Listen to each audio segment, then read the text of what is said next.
ناظرین، آج میں آپ کو پہلی امت کے ایک کنجوس آدمی اور حضرت اسرائیل علیہ السلام کا بہت ہی پیارا واقعہ سناؤں گا۔ السلام علیکم ورحمۃ اللہ وبرکاتہ۔ میں محمد مسلم رضا حشمتی، آپ دیکھ رہے ہیں شفا نیٹ ورک۔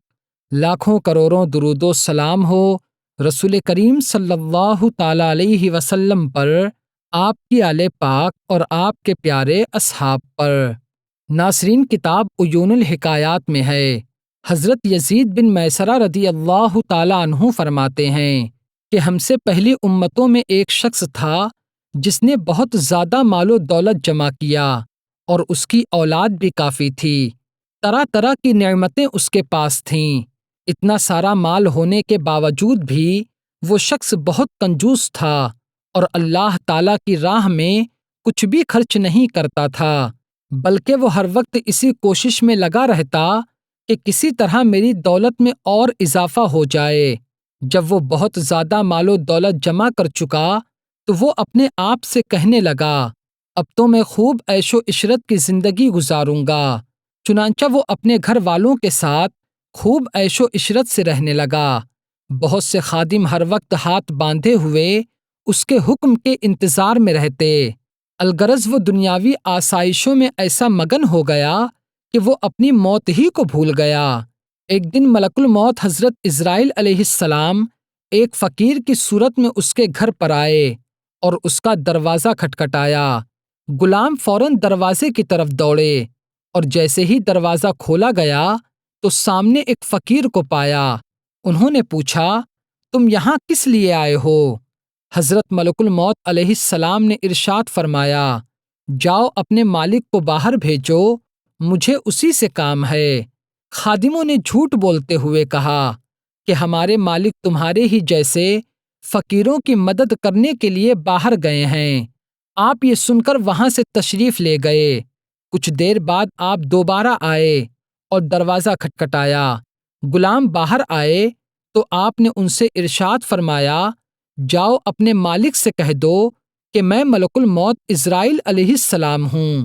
جب اس مالدار شخص نے یہ بات سنی تو وہ بہت زیادہ ڈر گیا اور اپنے غلاموں سے کہا، جاؤ ان سے بہت نرمی سے گفتگو کرو۔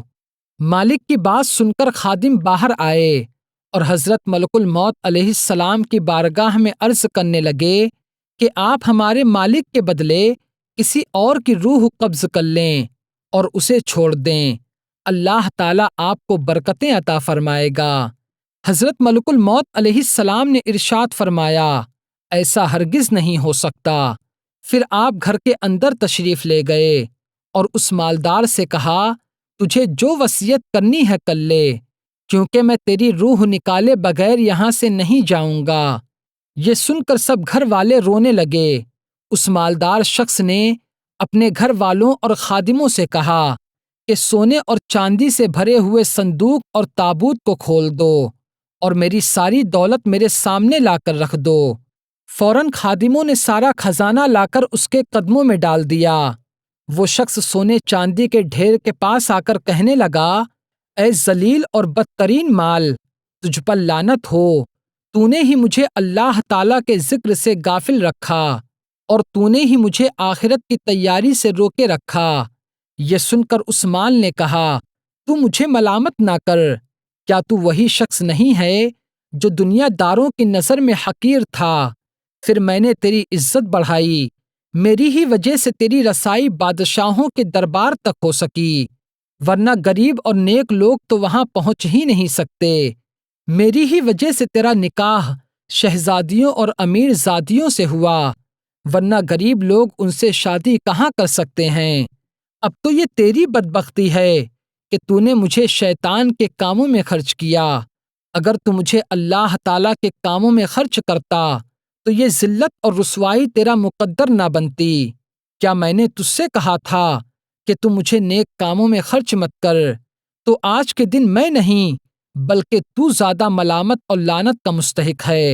اے ابن آدم، بے شک میں اور تو دونوں مٹی سے پیدا کیے گئے ہیں۔ تو بہت سے لوگ وہ ہیں جو نیکی کی راہ پر چلتے ہیں اور بہت سے لوگ وہ ہیں جو برائی میں ڈوبے ہوئے ہیں۔ حضرت امام ابن جوزی علیہ الرحمہ فرماتے ہیں، گویا مال ہر شخص سے اسی طرح کہتا ہے، لہٰذا تم مال کی برائیوں سے بچو اور اسے نیک کاموں میں خرچ کرو۔